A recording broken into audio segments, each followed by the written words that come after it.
Pre-rendered sprites can be really useful when making a game, especially if the console you're developing for can't handle rendering in real time. Silicon graphics workstations were used to pre-render sprites for a ton of Nintendo games. This is essentially what we're going to be doing. First, create your camera. It can be placed anywhere in the scene and at any rotation just as long as it keeps the object inside a frame at all times. You can choose between perspective and orthographic cameras to get a different look. Since I'm making an asteroid, I'm using a sunlight and rotating it 90 degrees so that it's coming from the top of the image. A great way to make asteroids is to use the Rock Generator add-on.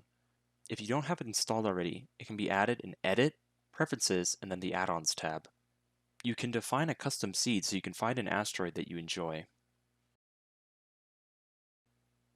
In the Output tab, you can set your resolution to the size that you want the final sprite to be. In the Render Properties, go down to the Film tab. Filter size should be set to 0 so that there's no anti-aliasing, and transparency should be on. You can animate your object with keyframes.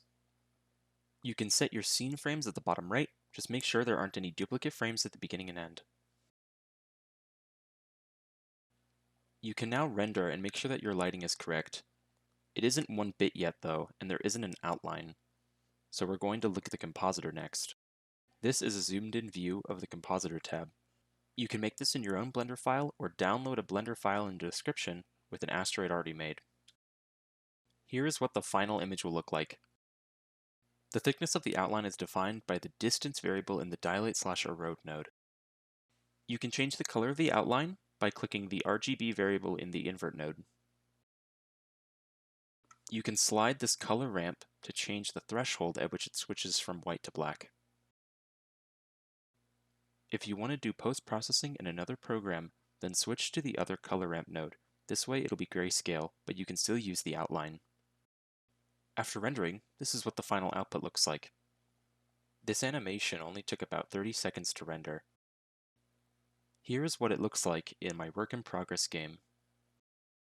This method can be used many different ways. By having two materials on the same mesh, you can force it to choose white or black. The sprite sheet for this title card has one keyframe on every frame. This is my first Blender tutorial, so I definitely didn't cover everything. If you have any issues, feel free to ask me in the comments.